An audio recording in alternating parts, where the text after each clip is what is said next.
Between 1849 and 1853, birth records from 3 Louisiana parishes show an impossible pattern.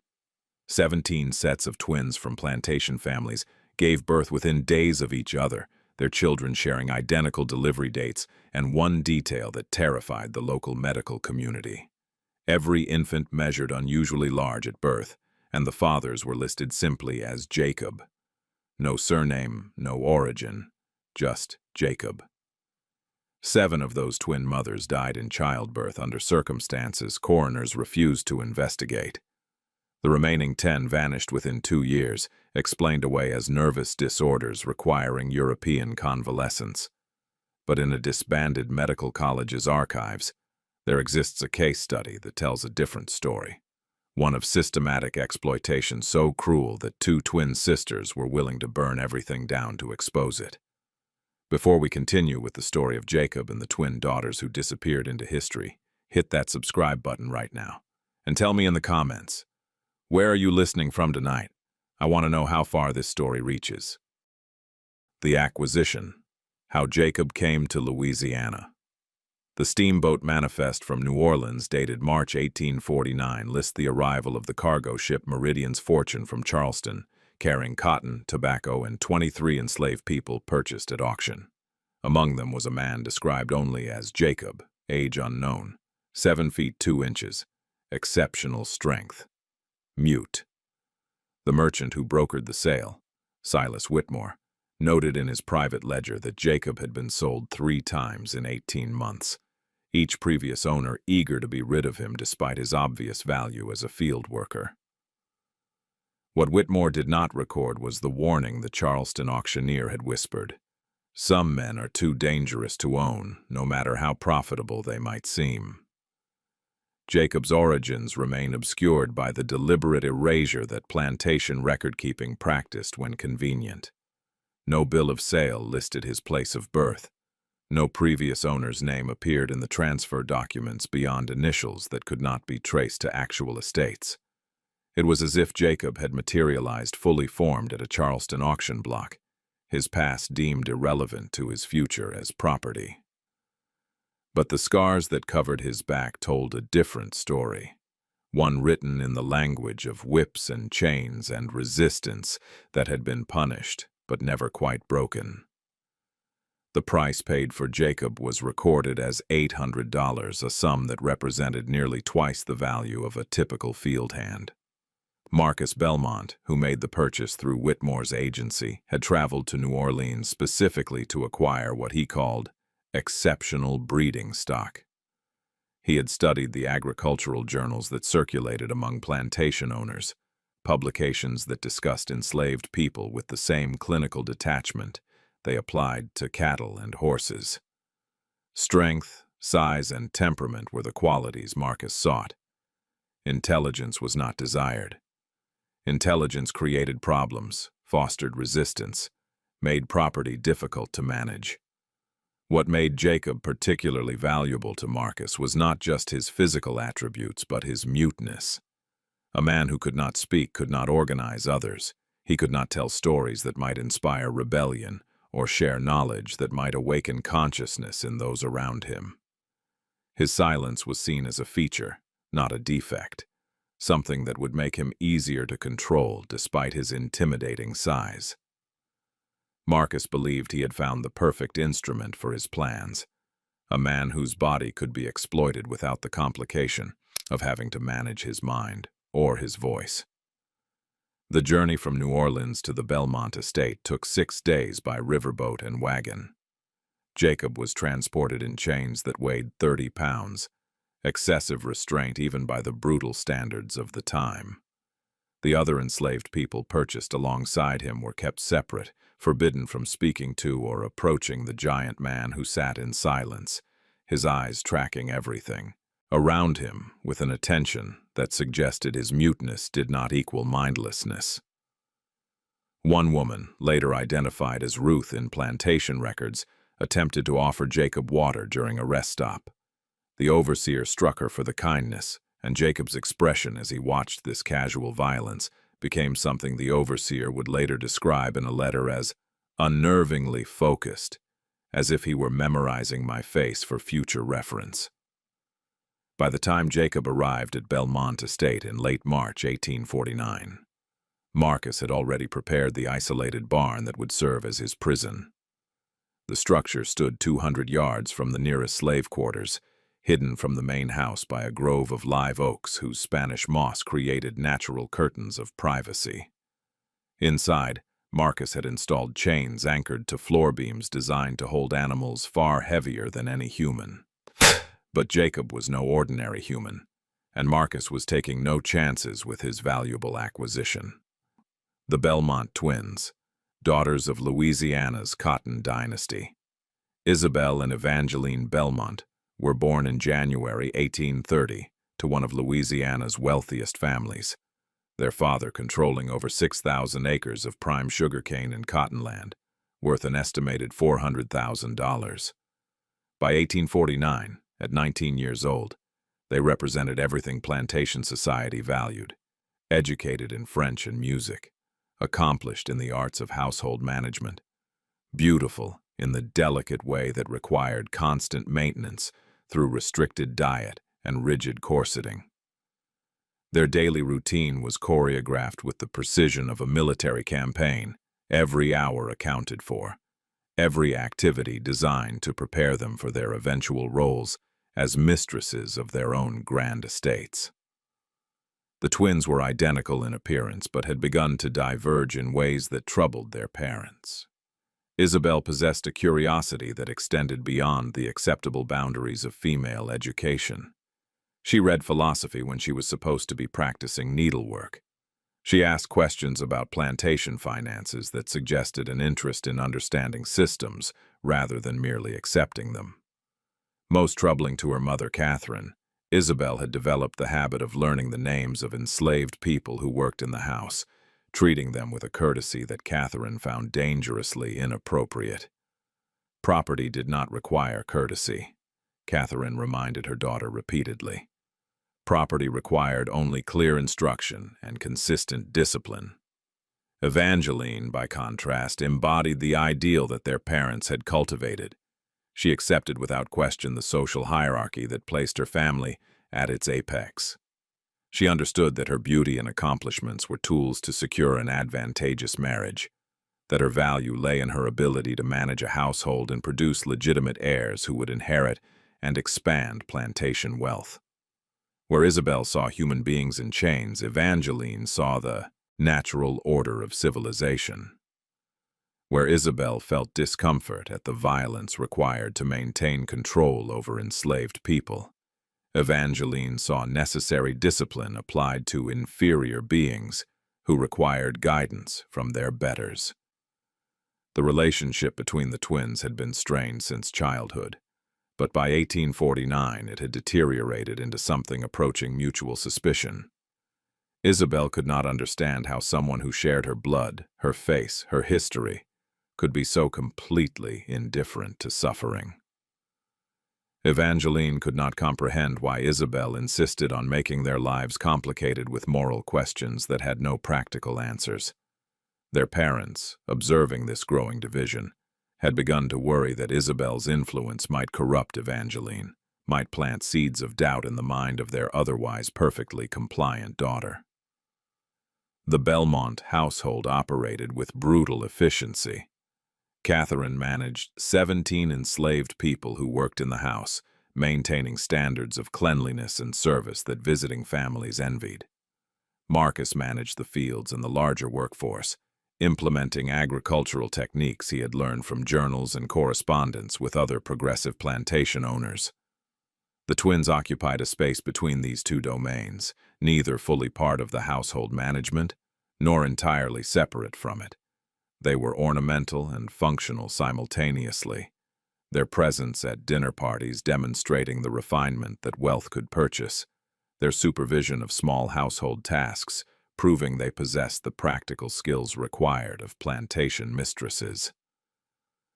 But beneath this surface of genteel domesticity, the Bellmont family was rotting from within. Marcus's obsession with improving his human property through breeding programs had begun to consume his attention. Catherine's determination to maintain social status had hardened into something cold and calculating.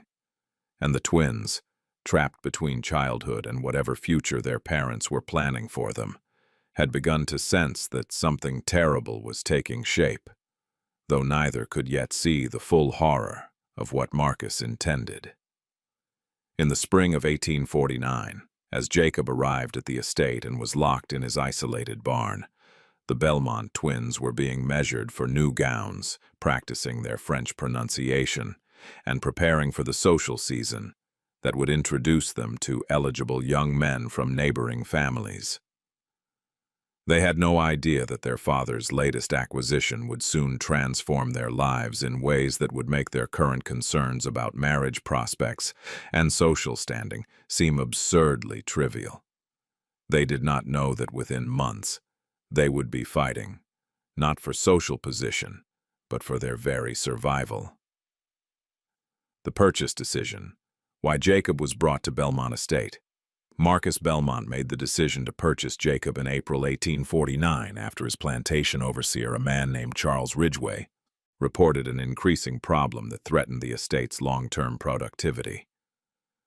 The enslaved workforce was aging. Of the 240 people Marcus owned, 63 were over 40 years old, past the age of peak physical labor. Recent purchases at local auctions had proven disappointing. The men and women available for sale were either too young, requiring years of growth before reaching full strength, or too damaged by previous owners' cruelty to be reliable workers. Marcus needed a solution that would address not just his immediate labor shortage, but his future needs as well. The solution came from an unexpected source, a treatise on animal husbandry that Marcus had ordered from a Philadelphia publishing house.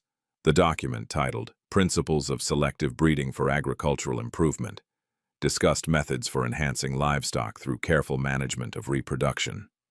The author, a veterinarian, whose name Marcus carefully recorded in his journals, argued that desirable traits could be concentrated and amplified across generations through strategic pairing of animals with complementary strengths. Marcus read this treatise and saw immediate application to his human property. If breeding could improve cattle and horses, why not apply the same scientific principles to enslaved people? This was not an original idea. Plantation owners across the South had been practicing forced breeding for decades, though few discussed it openly, and fewer still documented their methods with the clinical precision Marcus intended to employ. What distinguished Marcus's approach was his determination to treat human breeding as a true science, complete with detailed record-keeping, controlled conditions, and measurable outcomes. He began corresponding with other plantation owners known for producing valuable enslaved people, requesting information about their methods, their success rates, their willingness to share or sell their most successful breeding stock. Jacob entered Marcus's awareness through one of these correspondents. A South Carolina plantation owner mentioned in passing that he had recently sold an exceptionally large Negro who had proven difficult to manage but whose offspring, fathered before his sale, showed remarkable size and strength. Marcus immediately recognized the opportunity.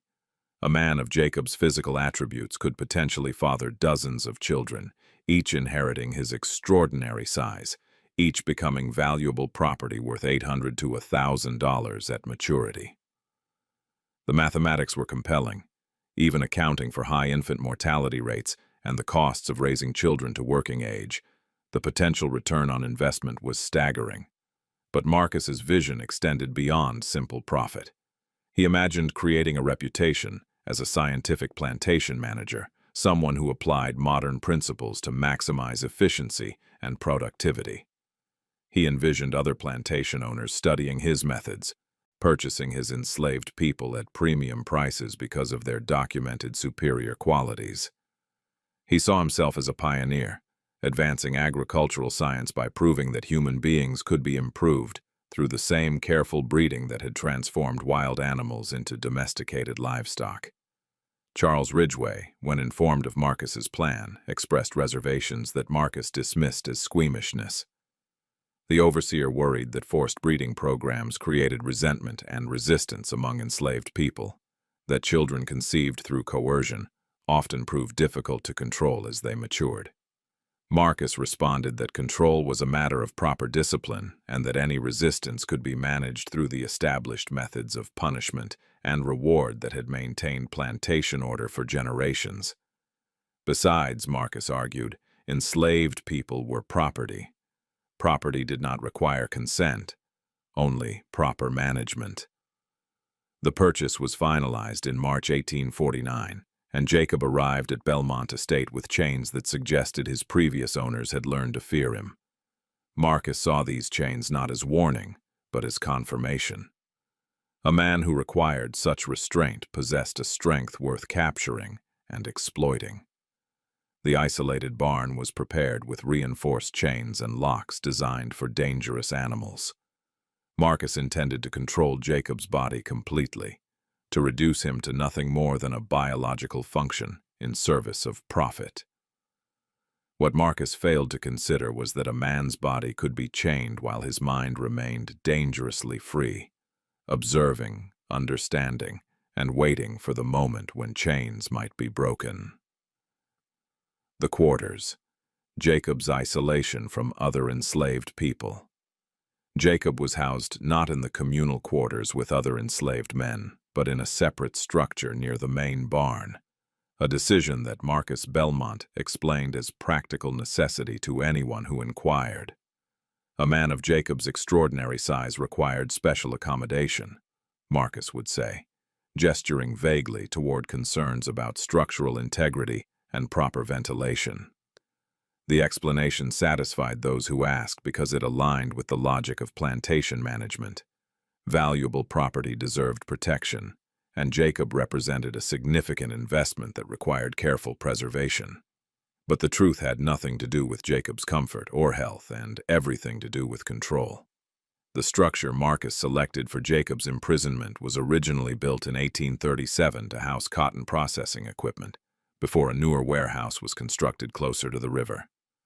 The building measured 40 feet long and 20 feet wide, with walls of cypress wood over brick foundations and a roof of cedar shingles that had weathered to the color of dried blood. Small windows set high in the walls provided minimal light and less air, creating an interior that remained perpetually dim and stifling during Louisiana's brutal summers. Marcus had the windows, fitted with iron bars, and the single door reinforced with metal plates and 3 separate locks, each requiring a different key. Inside this structure, Jacob existed in conditions that would have been condemned as inhumane for livestock.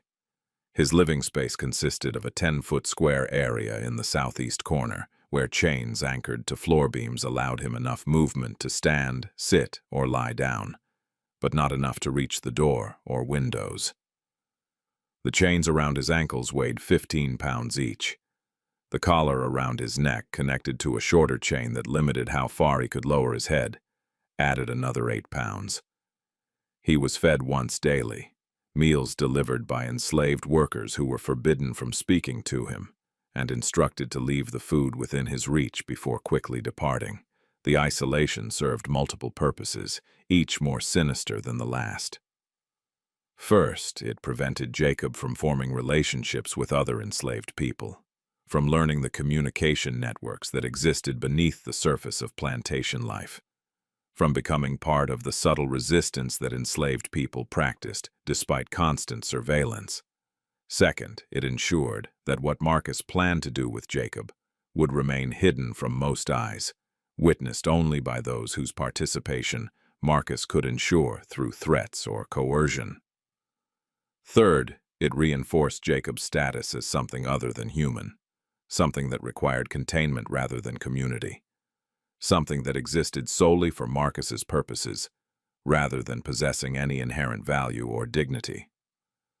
But isolation also created an unexpected consequence that Marcus did not anticipate. In his silence and solitude, Jacob became a mystery to the other enslaved people on the plantation. They knew he existed. They saw enslaved workers carrying food to the isolated barn. They noticed Marcus and the overseer visiting the structure at irregular intervals, always ensuring no one else was nearby when they entered. Mysteries create stories, and stories have power. Within months, Jacob had become a figure of legend among the enslaved community, someone whose enormous size and unknown purpose suggested possibilities that ranged from hope to horror. Some believed Jacob was a fighter, someone who had killed his previous owners and was now being kept prisoner until he could be safely sold. Others thought he must be sick, suffering from some terrible disease that required quarantine. A few whispered that Jacob was connected to rumors they had heard about other plantations, about breeding programs that treated human beings like livestock. These whispers, though rarely spoken above a murmur and never in the presence of white overseers, created a shared awareness that something wrong was happening in the isolated barn, something that violated even the degraded standards of humanity that plantation society pretended to maintain. The physical conditions of Jacob's captivity deteriorated over the months following his arrival. The heat of summer made the barn interior an oven, temperatures rising above 100 degrees for hours each day. The chains rubbed his ankles and neck raw, creating wounds that became infected and healed and opened again in an endless cycle. The minimal food kept him alive but not healthy, his extraordinary frame requiring far more nutrition than the single daily meal provided. Yet Jacob endured. His silence was not submission but something closer to waiting, his eyes tracking everyone who entered, his mind clearly engaged despite his inability or unwillingness to speak. Those who came close enough to look into Jacob's face reported feeling deeply unsettled, as if they were being measured and evaluated by an intelligence that saw far more than it revealed. The system of control, how plantation owners managed human breeding. The practice of forced breeding existed throughout the antebellum South, a systematic horror that treated human beings as livestock, to be improved through selective reproduction. Plantation owners maintained detailed records of which enslaved people produced the strongest, most compliant offspring, arranged marriages or forced unions with the cold calculation of animal husbandry, and sold or separated families based purely on economic considerations about future productivity. This was not secret knowledge confined to a corrupt few. It was standard practice discussed openly in agricultural journals, referenced in sale advertisements, and defended by legal and religious authorities as the natural prerogative of property ownership. The economic logic was straightforward and brutal. An enslaved woman of childbearing age represented not just her own labor value, but the potential value of every child she might produce over her reproductive lifetime. If she bore 8 children who survived to working age, she effectively generated 8 times her purchase price in property value, minus the costs of raising those children to productivity. This calculation appeared in plantation account books alongside entries for crop yields and equipment maintenance, human reproduction reduced to a line item in profit and loss statements. Some plantation owners specialized in breeding operations, purchasing young enslaved people with desirable traits and focusing exclusively on maximizing their reproductive output rather than using them for field labor. The methods varied but shared common elements of coercion and control. Some plantation owners arranged forced marriages between enslaved people they believed would produce valuable offspring, conducting ceremonies that mimicked legal weddings, but carried no actual legal weight since enslaved people could not enter into legal contracts. These unions could be dissolved at the owner's whim, partners sold separately, children taken from mothers and fathers when economic necessity or profitable opportunity arose. Other owners employed what they called breeding, farms, properties where enslaved women were kept primarily for reproduction, cycled through relationships with different men according to breeding schedules maintained with the same precision farmers applied to livestock management. The most disturbing aspect of these breeding programs was their acceptance within white society. Ministers preached sermons that justified the practice by claiming enslaved people were naturally suited for such treatment, that their reproduction under white supervision represented civilization's gift to inferior races.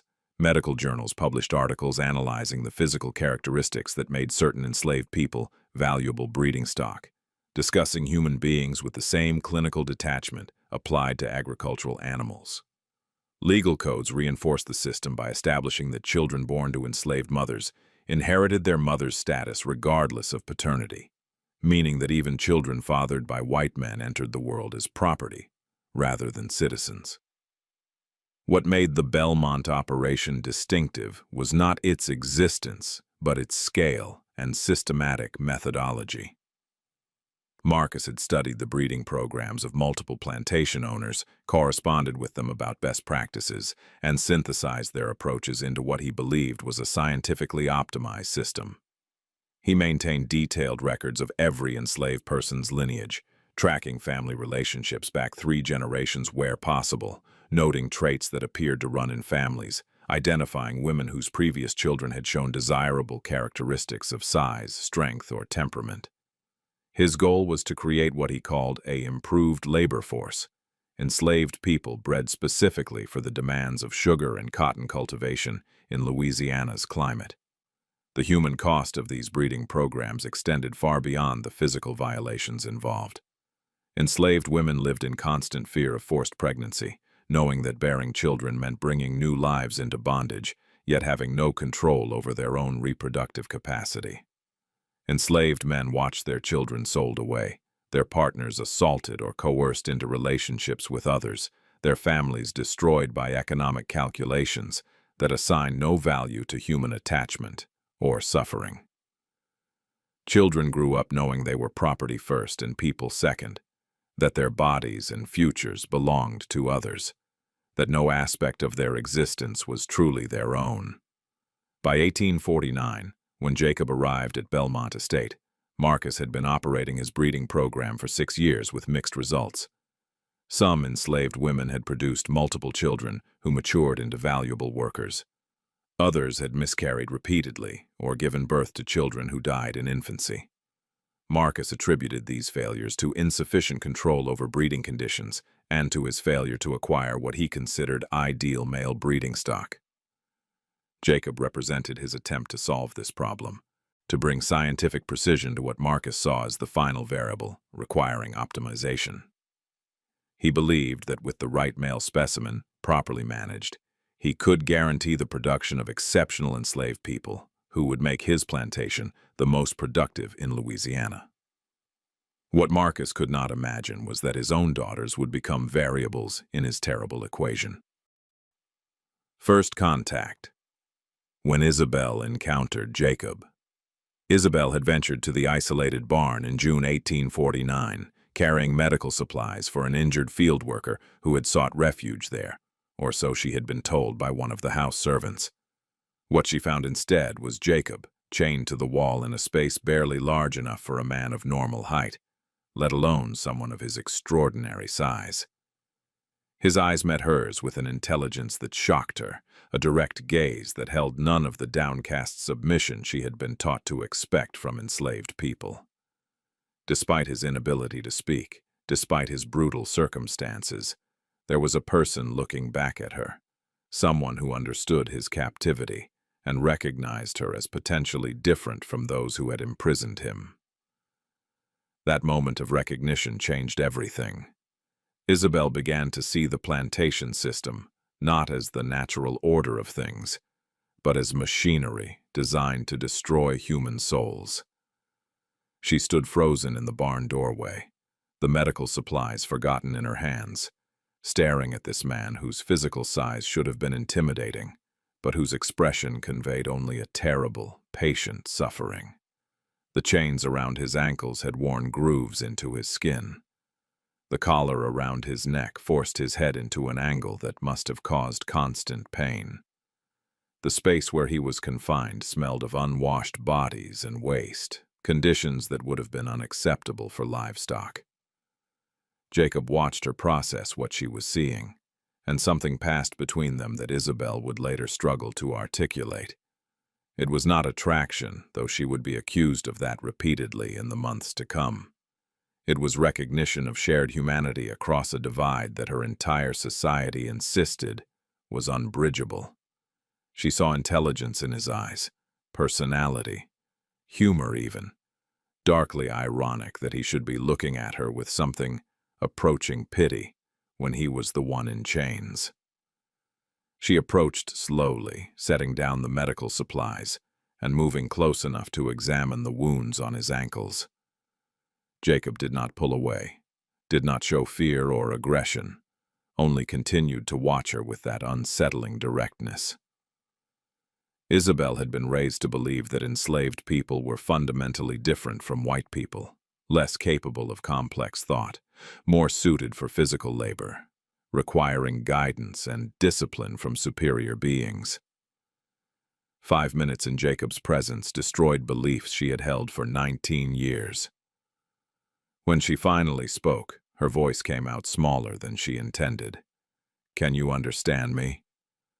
Jacob nodded once, a precise economical movement. "Can you speak?" He shook his head, and Isabelle saw something flicker across his face that might have been old pain, old anger, or simply resignation to a question he must have been asked countless times. She wanted to ask why he was here, what her father intended, whether he had been told anything about his future. But she already knew the answers would be worse than she wanted to imagine. Instead, she cleaned his wounds in silence, her hands shaking, her mind racing through implications that terrified her. The Bellmont sisters' diverging paths. By the summer of 1849, the differences between Isabelle and Evangeline had deepened into a chasm that threatened to tear their identical bond apart. Isabelle had begun secretly teaching enslaved children to read, hiding primers in the bottom of her sewing basket, and conducting lessons in the garden shed when her parents attended Sunday services. The children came in groups of 2 or 3, never the same combination twice, a pattern designed to avoid suspicion. They learned their letters quickly, hunger for knowledge evident in how intensely they focused, despite the danger that discovery would bring to all of them. Evangeline discovered her sister's activities in early July, finding a primer that Isabelle had carelessly left between the pages of an approved book. The confrontation that followed revealed the fundamental incompatibility of their worldviews. Evangeline was horrified not by the cruelty of denying education to children, but by the recklessness of violating laws that existed for good reason, as she saw it. Teaching enslaved people to read was illegal in Louisiana, punishable by fines, public censure, and social ostracism that could destroy a family's standing in plantation society. "You will ruin us," Evangeline hissed, her face pale with genuine fear. "Father will be investigated. Mother will be shunned by the families she has worked for years to impress. And for what? So some pickaninny can read words that will never improve their station in life?" The casual slur made Isabelle flinch, but she held her ground. "They are children. They deserve the chance to learn." Evangeline's laugh was bitter. "They are property. They deserve whatever their owners choose to provide, nothing more." The argument escalated until Evangeline made the decision that would set everything in motion. She went to their mother, Catherine, and revealed everything Isabelle had been doing, believing she was protecting her sister from consequences that would follow inevitable discovery. But Catherine's response was not the motherly concern Evangeline expected. Instead, Catherine smiled, a cold expression that suggested she saw opportunity in her daughter's rebellion, rather than merely danger. "Thank you for telling me," Catherine said softly. "Your father and I will address this appropriately." What neither twin understood yet was that their parents had been watching Isabelle's growing independence with increasing alarm for months.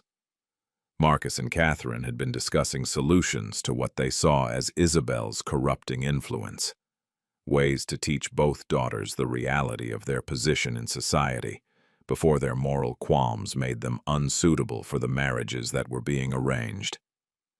Evangeline's revelation simply accelerated plans that were already forming, plans that would demonstrate to both daughters exactly how powerless they were and how completely they existed at their parents' mercy.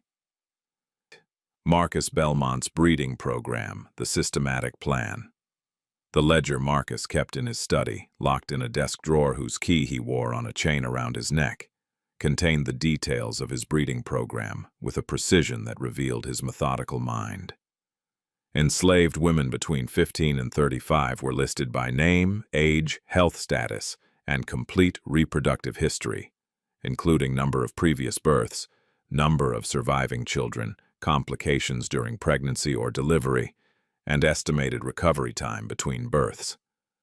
Next to each name was a notation indicating their status: compatible, unsuitable, or resolved. Jacob's name appeared at the top of a separate page, written in Marcus's careful script, with a list of 20 women Marcus had identified as prime candidates for forced reproduction. Each woman had been selected based on criteria Marcus had established through years of observation and study. They needed to be healthy, with no history of difficult births.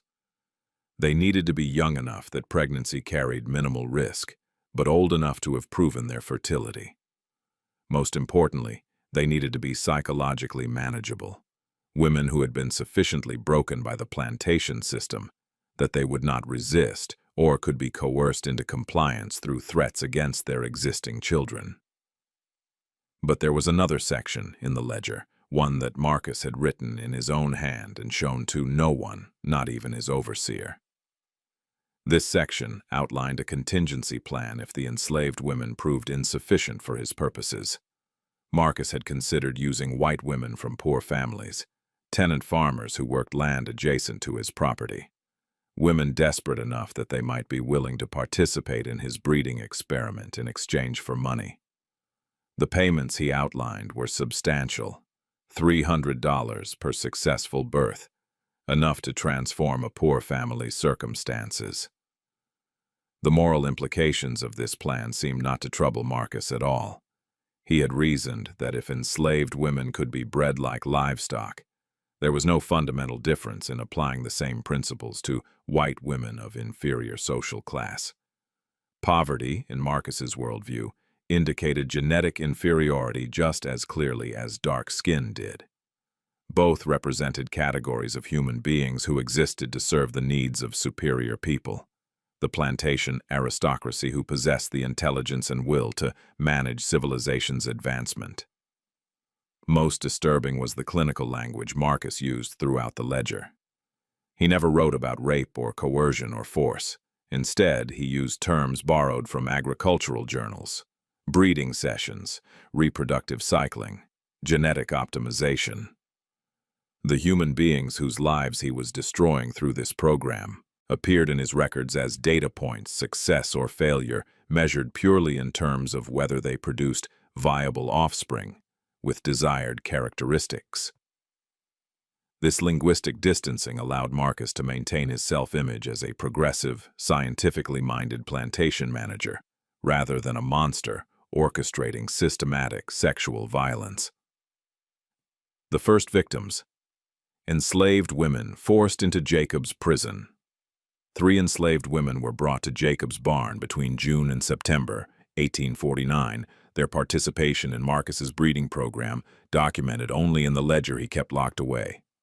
Their names were Ruth, age 23, Margaret, age 19, and Celia, age 27. What happened to them in that barn was never fully recorded, but the aftermath spoke volumes about the trauma they endured.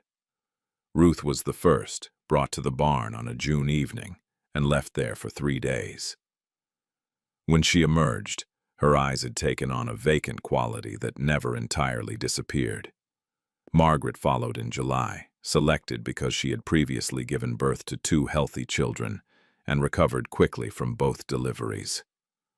She was confined with Jacob for 5 days, and when she was released, she could not speak for a week afterward. The plantation doctor, summoned by the overseer who worried about permanent damage, noted in his records that Margaret showed signs of profound psychological shock, but no physical injuries requiring treatment. His recommendation that Marcus discontinue the program was met with cold dismissal. "The body adapts," Marcus wrote in the margin of the doctor's report. "Emotional disturbances are temporary and irrelevant to the desired outcome. Celia was brought to the barn in September, and her response was the most extreme. On the second night of her confinement, she managed to find a piece of broken glass in the barn's debris and used it to open the veins in her wrists.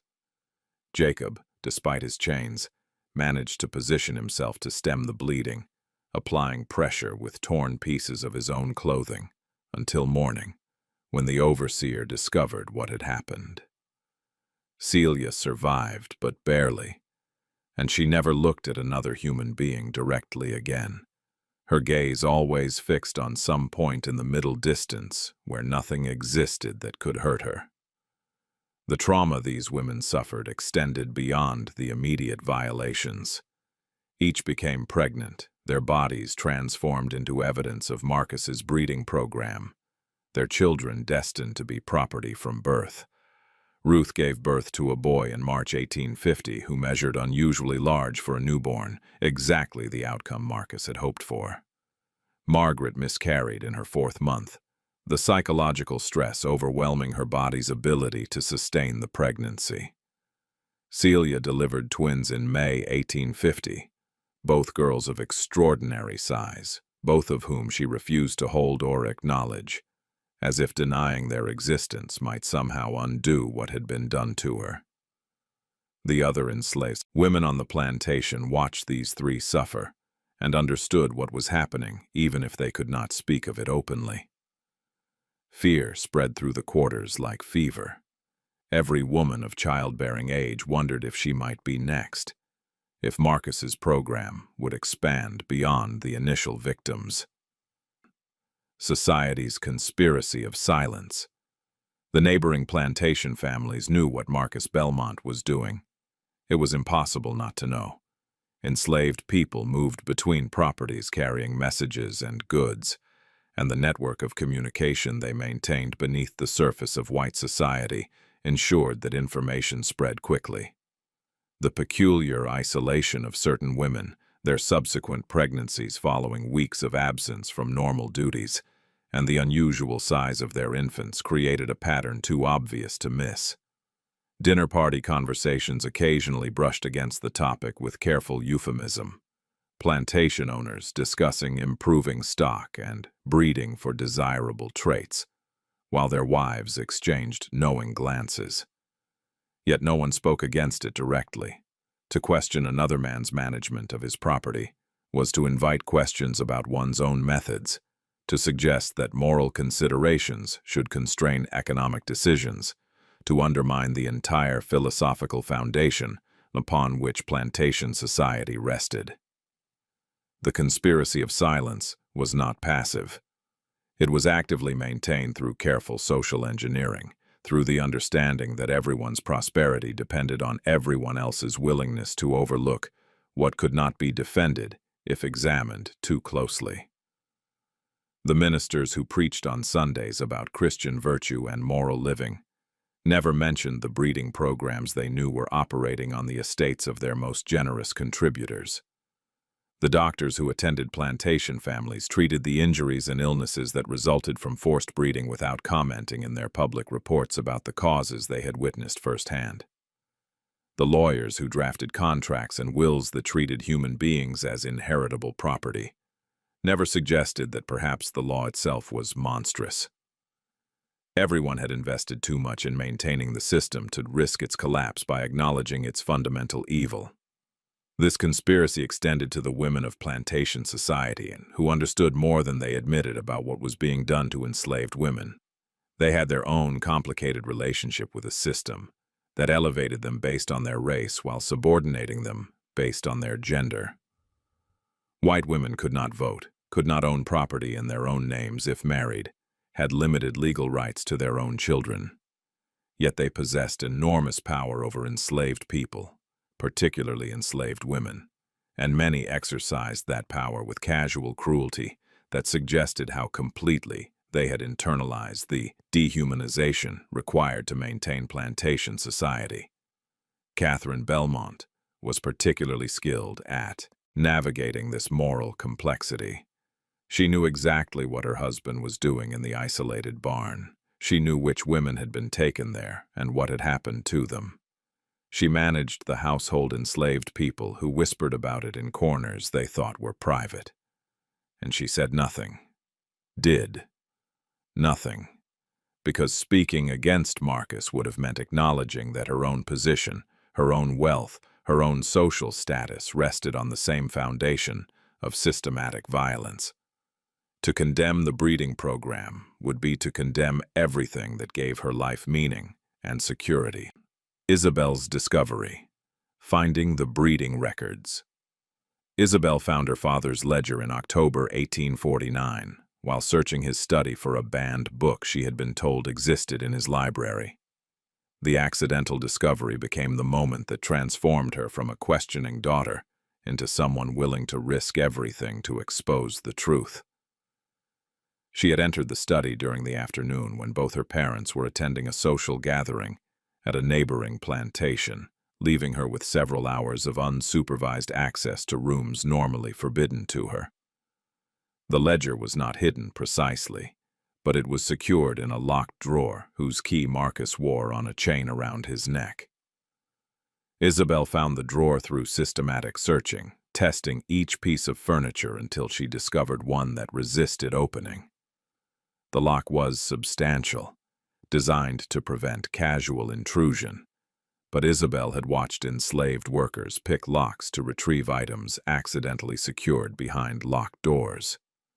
She used a hairpin and patience, working at the mechanism until she heard the satisfying click of tumblers falling into place. What she found inside made her physically ill. The first page listed enslaved women with details about their bodies that reduced them to breeding livestock.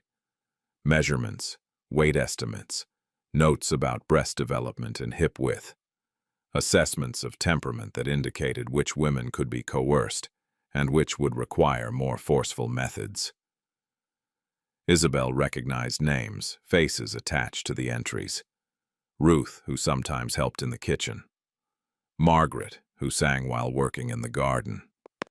Celia, who had taught Isabelle how to identify medicinal herbs when she was a child. The second section detailed Jacob, and here Marcus's handwriting became almost excited, the letters larger and more emphatic. He described Jacob as the solution to years of unsuccessful breeding attempts, a specimen whose physical attributes represented exactly what Marcus had been seeking. The projected outcomes were calculated with precision. If Jacob fathered 20 children and 15 survived to working age, their combined value at maturity would exceed $12,000, representing a return on investment of 1,500%. But it was the third section that made Isabelle's hands shake so badly she nearly dropped the ledger. Here, Marcus had written about his daughters, about Isabelle and Evangeline specifically, in terms that suggested they were not exempt from his plans. The entries were dated recent weeks, observations about their physical development, notes about their ages making them ideal for reproduction, speculation about whether white women could be incorporated into the breeding program without destroying the family's social standing. One sentence stood out, underlined twice. If properly managed and documented as medical treatment, even family members might serve the greater experimental purpose. Isabelle spent 3 hours copying every page by candlelight, her handwriting becoming nearly illegible as shock and horror made her fingers clumsy. She worked with manic focus, understanding that this documentation might be the only evidence that could expose what her father was doing. When she finished, she returned the ledger to its drawer, locked it carefully, and hid her copies in a false bottom she created in her trunk, using techniques she had seen carpenters employ. But copying the documents was easier than knowing what to do with them. She was 19 years old, female, legally the property of her father, until marriage transferred ownership to a husband. She had no legal standing to accuse him of crimes that society refused to recognize as criminal. Evangeline's complicity, the sister who chose comfort over justice. Evangeline discovered what Isabelle had done when she found her sister's copies of their father's ledger while searching for a borrowed hair ribbon. The pages were hidden carefully. But Evangeline knew her sister's habits, knew where Isabelle kept things she wanted to conceal. The discovery should have shocked Evangeline into alliance with her sister, should have awakened some recognition that their father had crossed a line that even plantation society might find unacceptable. Instead, Evangeline's response revealed how completely she had internalized the values that prioritized family stability and social position over abstract moral concerns.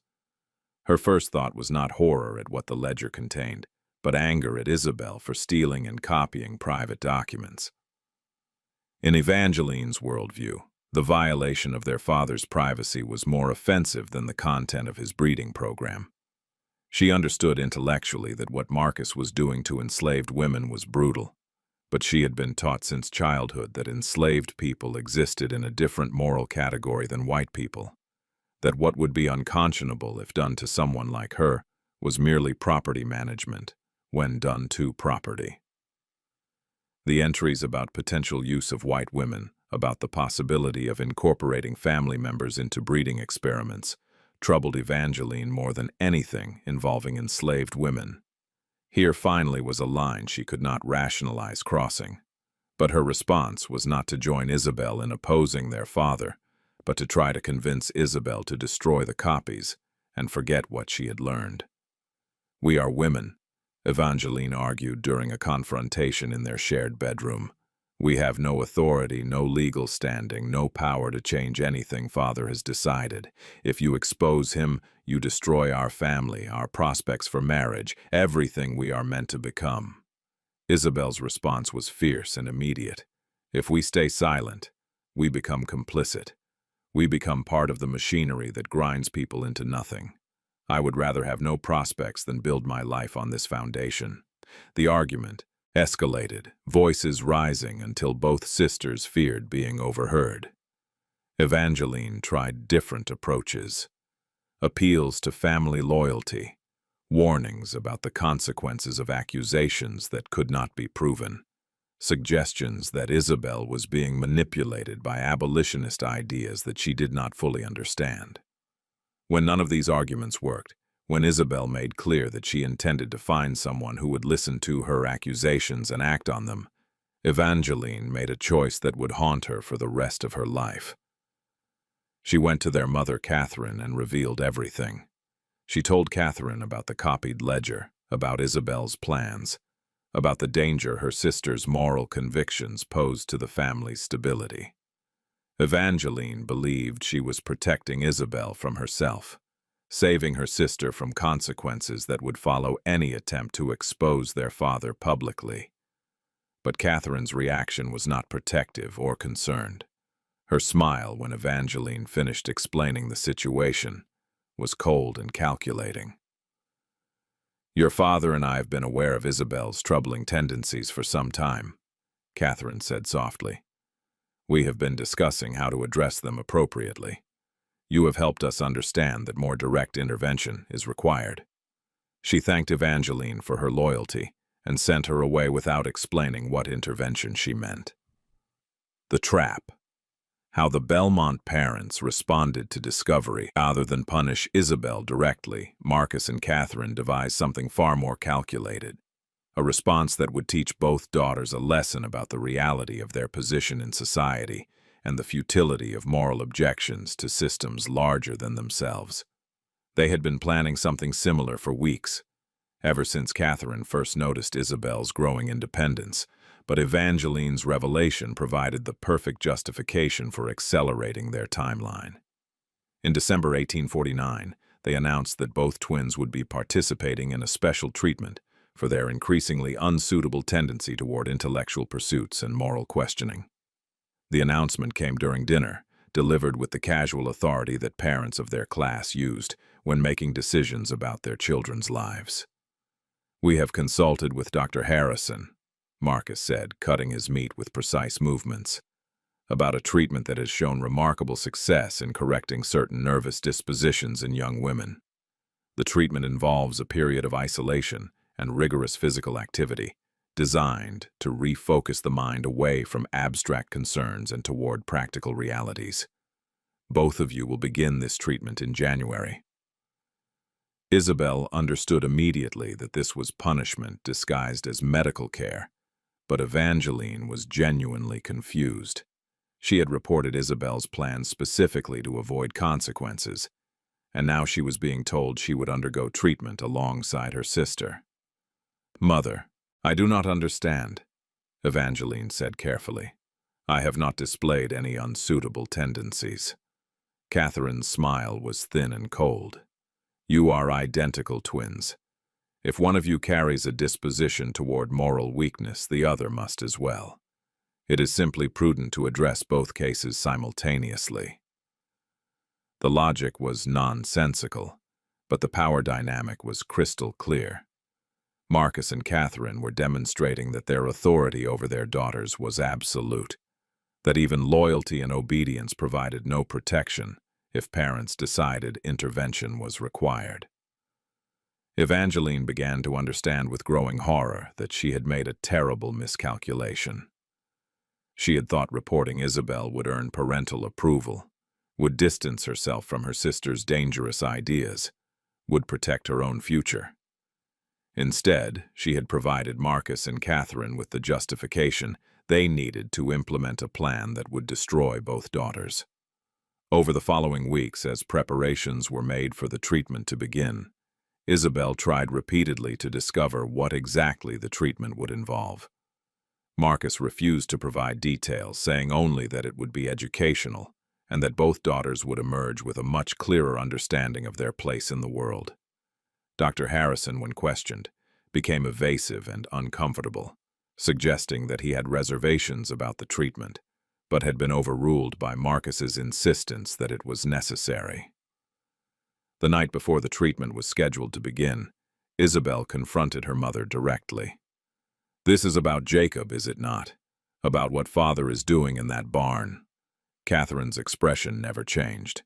"This is about teaching you that some knowledge is dangerous, that some questions should not be asked, and that daughters who cannot be trusted to understand these principles must be taught through more direct methods." The calm delivery of this statement was somehow more terrifying than anger would have been. The isolation. Twins imprisoned in the same barn. On January 15, 1850, Isabelle and Evangeline were taken from their rooms by their father's overseer and two other men who handled them with rough efficiency that suggested they had been given specific instructions. The twins were led not to some medical facility or treatment room, but to the isolated barn that had been Jacob's prison for 9 months. The structure had been modified during the previous weeks, work that had been conducted behind locked doors with materials brought in after dark to avoid questions about what was being constructed. Inside, the barn had been divided into 3 sections. 2 small rooms, barely 6 feet square, had been built against the north wall, separated from each other and from the main space by iron bars salvaged from an abandoned jail in Natchez. Each room contained a thin mattress, a bucket for waste, and nothing else. The bars allowed the occupants to see into the main space but provided no privacy and no possibility of escape.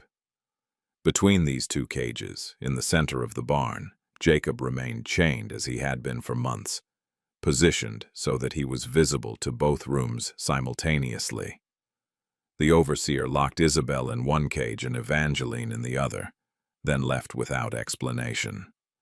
The twins stood gripping the bars, staring at each other across the space that separated them, both beginning to understand what their parents intended. They could see each other but could not touch or comfort each other. They could see Jacob but could not communicate with him beyond gestures. They were imprisoned but not together, isolated but forced to witness each other's suffering, a psychological torture more sophisticated than simple confinement. Jacob watched them with an expression that was difficult to interpret. Recognition, certainly, as he had encountered Isabelle before during her visit months earlier. Something that might have been sympathy or shared understanding of captivity, and something else, harder to name, that suggested intelligence and awareness far beyond what Marcus had credited him with possessing. He did not struggle against his chains or show any reaction to the twins' arrival beyond that steady, evaluating gaze. The first night was the worst. Darkness fell early in January, and the barn had only 2 small lanterns that provided minimal light. The temperature dropped below freezing, and the twins had been given no blankets, only the thin dresses they had been wearing when taken from their rooms. Isabelle called out to Evangeline repeatedly, trying to offer comfort or solidarity, but Evangeline would not respond. Her silence either stubbornness or shock or complete psychological retreat from what was happening. At dawn, Marcus arrived with food, 2 bowls of plain cornmeal mush and water. He pushed them through slots in the bars designed for that purpose. "You will remain here for 30 days, he announced. "You will be fed once daily. You will learn what it means to be property rather than persons of privilege. You will understand, through direct experience, why questioning the plantation system is not merely impractical, but offensive to those who have provided you with every comfort and advantage." He turned to leave, then paused. "Dr. Harrison will visit weekly to ensure you are not in actual medical danger." The impossible choice. What Marcus forced upon his daughters. On February 14, 1850, Marcus presented his daughters with an ultimatum that revealed the full extent of his cruelty and the complete moral collapse that his breeding obsession had caused. He arrived at the barn in mid-afternoon, accompanied by Dr. Harrison, whose presence suggested this was a planned announcement rather than spontaneous cruelty. The doctor looked uncomfortable, his eyes not meeting the twins' gaze, his hands clasped behind his back in a posture that suggested he wanted no physical association with what was about to be proposed. Marcus stood between the 2 cages, positioning himself so that both daughters could see him clearly. His voice, when he spoke, carried the same matter-of-fact tone he used when discussing cotton prices or equipment purchases. "Your 30 days of isolation have not produced the improvement I had hoped for. You remain defiant, particularly you, Isabelle. Therefore, more direct methods are required. I am presenting you both with a choice that will determine your futures." He outlined the options with clinical precision. First option: they could be sold to a sugar plantation in the most brutal region of Louisiana, where life expectancy for workers averaged 5 to 7 years due to the crushing physical demands and disease-ridden conditions. He would fake their deaths, claim they had died of yellow fever during their treatment, hold a funeral with closed coffins filled with weighted stones. No one would question his grief or investigate the deaths of daughters whose bodies were too contaminated by fever to be viewed. The twins would simply disappear into the anonymous mass of enslaved labor, their white skin no protection once they entered a system designed to extract maximum work before death. Second option: they could participate voluntarily in his breeding program with Jacob. They would remain in the barn for the duration of their pregnancies, attended by Dr. Harrison to ensure their physical health. The children they bore would become Marcus's property, valuable assets given their mixed heritage and expected physical characteristics. Once recovered from childbirth, the twins would be relocated to a property Marcus owned in Texas, given new identities, and provided with enough money to start new lives far from Louisiana. They would never contact their family again, never reveal what had happened, never speak publicly about the breeding program. "You have until tomorrow morning to decide," Marcus concluded. "Discuss it between yourselves if you wish. Dr. Harrison will return at dawn for your answers." He left without waiting for response, the doctor following behind him with an expression suggesting he had tried and failed to dissuade Marcus from this course of action. The silence that followed was broken by Evangeline's sobbing, harsh sounds that seemed torn from her chest. Isabelle stood frozen, her mind refusing to process what had just been proposed. Neither option was survivable. The sugar plantations were death sentences, brutal even by the standards of plantation agriculture.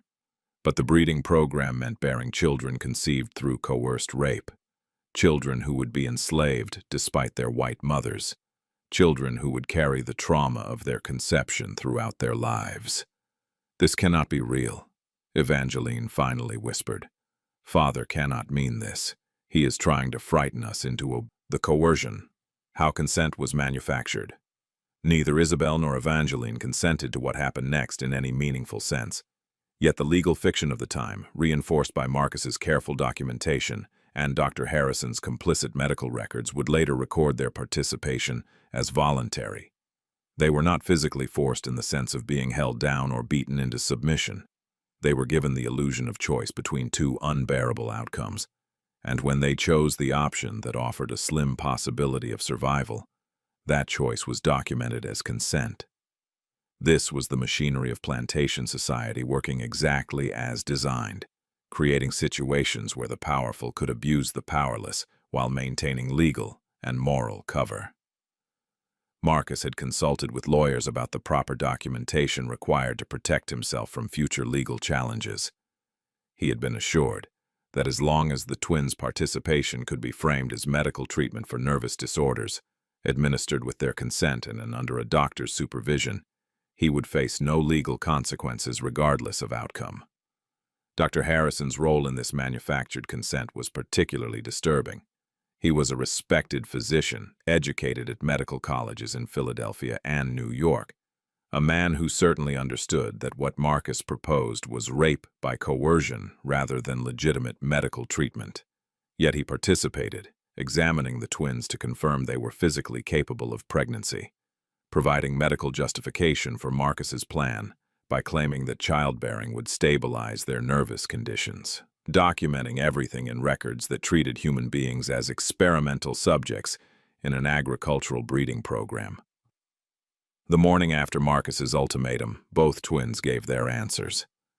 Evangeline went first, her voice barely audible, her eyes focused on some point in the middle distance where reality did not exist.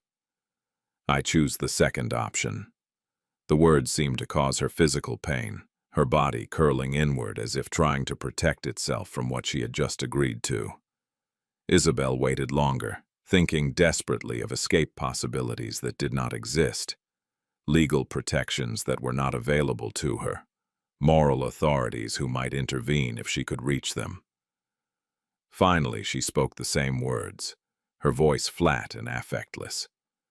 Dr. Harrison recorded their choices in his medical journal, writing that both patients had voluntarily agreed to participate in an experimental treatment involving controlled breeding to address their hysterical tendencies. The language transformed rape into medicine, coercion into consent, daughters into experimental subjects. Marcus countersigned the document, and everything that followed was legal according to the laws that govern plantation society. What happened in that barn over the following months was documented only in Marcus's ledger and Dr. Harrison's medical notes, both of which treated the experience with clinical detachment.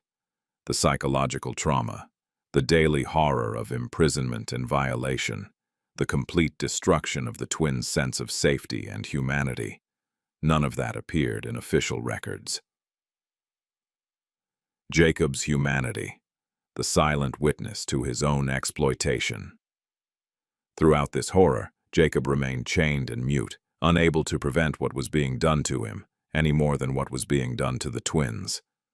His position in the barn's center meant he witnessed everything, becoming an unwilling participant in trauma that he could observe, but not stop. Later testimony, after everything had burned and investigators tried to reconstruct what had happened in that barn, would suggest that Jacob understood what was happening and had tried within the severe limits of his confinement to exercise what little agency remained to him. The enslaved workers who brought food daily noticed changes in Jacob's behavior during the months the twins were imprisoned with him. He became more agitated during Marcus's visits, pulling against his chains hard enough to create new wounds where metal met flesh. He positioned himself when the chains allowed to block the twins from direct view of the barn's entrance. His silence was not compliance or acceptance, but something more complex, a refusal to give Marcus the satisfaction of vocal response, a preservation of some internal dignity that could not be chained or coerced. Isabelle would later testify that Jacob had shown them kindness in ways that Marcus never witnessed. He had learned to manipulate his limited range of movement to block cold wind from reaching their cages. He had refused to eat portions of his own inadequate food until Marcus relented and increased the twins' rations slightly. He had used gestures and expressions to communicate sympathy, shared suffering, recognition of their humanity, even as he was being forced to participate in their violation. The complexity of Jacob's position was something investigators struggled to understand. He was simultaneously victim and instrument of abuse, his body used as a weapon against others while he remained powerless to prevent his own exploitation. The enslaved women who had been brought to the barn before the twins understood this duality. They did not blame Jacob for what had been done to them because they recognized that he had no more choice than they did, that all of them were being destroyed by a system that treated human bodies as tools for wealth creation. Dr. Harrison's medical notes occasionally included observations about Jacob that suggested even the complicit doctor recognized his intelligence and suffering. The Negro subject shows signs of psychological distress during examination procedures, Harrison wrote in March 1850. His refusal to vocalize appears deliberate rather than physiological. When procedures involving the Bellmont daughters are conducted, subject displays agitation beyond what physical restraints explain. Recommend consideration of subject's emotional state if continued use is planned. Marcus's response in the margin dismissed these concerns. Emotional states of livestock are irrelevant to productivity measures. But Jacob's humanity could not be dismissed so easily. The twins came to see him not as their violator, but as another prisoner in a system that destroyed everyone it touched. This recognition did not erase the trauma of what happened in that barn, but it prevented the additional cruelty of blaming Jacob for crimes committed by Marcus. The pregnancies. When both twins conceived. By June 1850, both Isabelle and Evangeline showed unmistakable signs of pregnancy. Dr. Harrison's examinations confirmed what Marcus had hoped for. His breeding program had succeeded with his own daughters just as it had with enslaved women. The twins would bear children of extraordinary size and strength if Harrison's predictions based on gestational measurements were accurate. The moral abomination of this outcome seemed not to register with Marcus at all. He recorded the pregnancies in his ledger with the same satisfaction he would note successful crop yields or profitable livestock breeding. The twins' responses to their pregnancies diverged sharply. Evangeline retreated into complete psychological shutdown, speaking only when directly questioned, eating only when forced, spending hours staring at nothing with an expression that suggested she had removed herself from her body and was watching everything from a great distance. Dr. Harrison worried she might miscarry from the stress, but somehow her body continued to sustain the pregnancy even as her mind seemed to fracture. Isabelle's response was different. She became intensely focused on survival, not for herself, but for the child she carried. She ate everything provided despite having no appetite. She performed the limited exercises Harrison recommended to maintain physical health during pregnancy. She talked constantly to Evangeline, trying to pull her sister back from wherever she had gone, trying to maintain some connection to reality and humanity, even as everything around them became increasingly nightmarish. The physical changes pregnancy brought were documented in Harrison's medical notes with clinical precision. Both twins gained weight rapidly, their bodies transforming in ways that fascinated and disturbed the doctor. The fetuses measured larger than normal at every examination stage, confirming that Jacob's extraordinary size was being passed to his offspring. Harrison noted that the twins would likely face difficult deliveries given the size of the infants they carried. and he began making preparations for potential complications. Marcus visited the barn more frequently during the pregnancies, observing the twins with proprietorial satisfaction.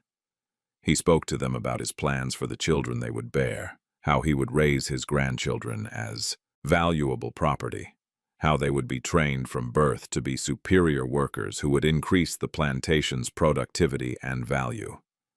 He seemed genuinely unable to comprehend why the twins reacted with horror to these plans rather than pride in contributing to family prosperity. By August, the pregnancies had progressed far enough that Dr. Harrison recommended the twins be moved to more suitable quarters for the final months and delivery. The barn was not equipped for childbirth, and complications that would be manageable in proper medical facilities could prove fatal in the primitive conditions Marcus had maintained. But Marcus refused. Moving the twins meant risk of exposure, questions from household enslaved workers about why the Bellmont daughters were pregnant and confined, potential gossip that could spread beyond the plantation. Everything had to remain hidden until the children were born and the twins could be relocated to Texas. The escape plan. When desperate women find courage, Isabelle and Evangeline, united finally by shared trauma and the approaching reality of giving birth in captivity, began planning escape in late August 1850. They were aided by 3 enslaved people who worked in areas near enough to the barn to observe what was happening. Sarah, a woman in her 40s who had lost 3 children to sale and saw in the twins' suffering an echo of her own. Thomas, a man who had been taught to read by a previous owner and understood that literacy gave him power to forge documents.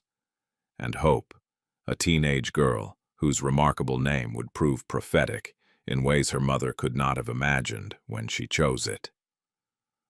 The planning happened in whispers and gestures, communication fragmented across brief moments when food was delivered or waste buckets emptied.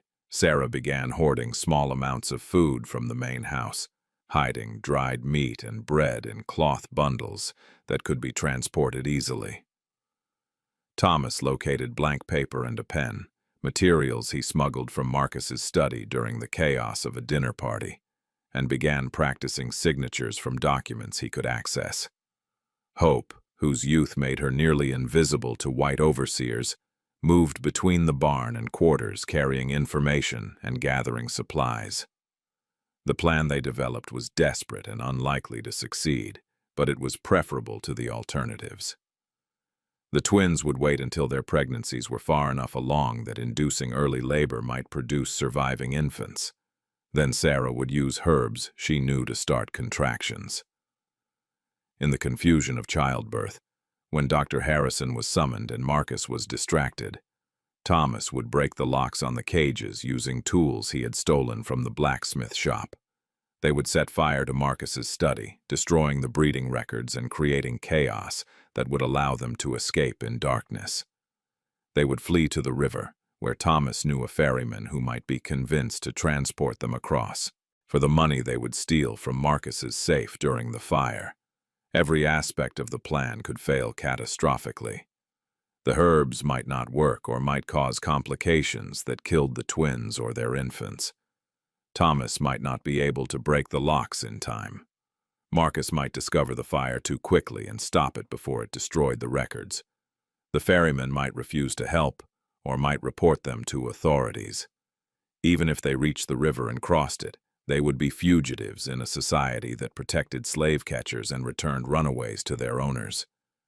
Pregnant white women traveling with enslaved people would attract immediate attention and suspicion. But the alternative was remaining in the barn, giving birth under Dr. Harrison's supervision, watching their children claimed as Marcus's property, and then being exiled to Texas with the trauma of what had happened burned into their memories forever. Isabelle calculated that even a 10% chance of escape was preferable to the certainty of that fate. Evangeline, barely functional but still capable of understanding the stakes, agreed simply by not disagreeing. The fire that ended. Bellmont Estate. On September 3, 1850, Fire consumed the Bellmont plantation in a conflagration so intense that investigators would later marvel at its speed and completeness. It began in Marcus's study around midnight, flames spreading through the main house with impossible rapidity, as if the structure had been designed to burn. Marcus and Catherine Bellmont died in that fire, trapped in their second-floor bedroom by flames that engulfed the staircase before they could escape. The overseer, Charles Ridgway, perished trying to save plantation records from the office. 2 other white employees died in the quarters they occupied near the main house. The official investigation ruled the fire accidental, attributing it to a fallen candle in Marcus's study that ignited papers on his desk. But enslaved workers told different stories to each other in whispers that were never recorded in official documents. They spoke of seeing the twins leaving the estate that night, moving slowly due to their advanced pregnancies, accompanied by Sarah, Thomas, and Hope. They described Jacob, freed from chains for the first time in 18 months, standing outside the burning building, with an expression that combined satisfaction and terrible grief. They saw torches carried deliberately through the house, fires set in multiple locations simultaneously, destruction that was purposeful rather than accidental. The barn where the twins had been imprisoned burned as well, flames consuming the cages and chains, erasing physical evidence of what had happened there. When investigators examined the ruins days later, they found iron bars melted and twisted by heat, chain links fused together, nothing that could reconstruct the purpose the structure had served. The main house was more thoroughly destroyed. Walls collapsed, floors caved in, everything reduced to ash and charred wood and the blackened remnants of furniture. Bodies were recovered, or what remained of them after fire had done its work. Marcus and Catherine were identified by location and jewelry that survived the flames. The overseer and others were similarly confirmed through partial remains and personal effects. But 7 enslaved people from the plantation were unaccounted for after the fire. Sarah, Thomas, Hope, Jacob, and 3 others whose connection to the twins or the barn suggested they had knowledge of Marcus's breeding program. Authorities conducted searches but found no trace of the missing individuals. Isabelle and Evangeline were never found. Their bodies did not appear in the ruins, and no reports surfaced of pregnant white women traveling through Mississippi or Louisiana in the weeks following the fire. It was as if they had vanished entirely, dissolved into the night along with the enslaved people who had helped them. Marcus's family, what remained of it, conducted memorial services for daughters they claimed had died in the fire. Their grief performed for social benefit, despite private suspicions that the twins had escaped and were still alive somewhere beyond reach. The breeding program died with Marcus, its records destroyed, its methods never fully documented in sources that survived. Other plantation families who had been considering similar programs quietly abandoned their plans, recognizing that what had happened at Bellmont Estate represented a warning about what happened when exploitation pushed too far beyond even the flexible boundaries of plantation morality. The conspiracy of silence that had protected Marcus while he lived now worked to bury evidence of what he had done. Plantation families cooperating to suppress details that might raise uncomfortable questions about their own practices.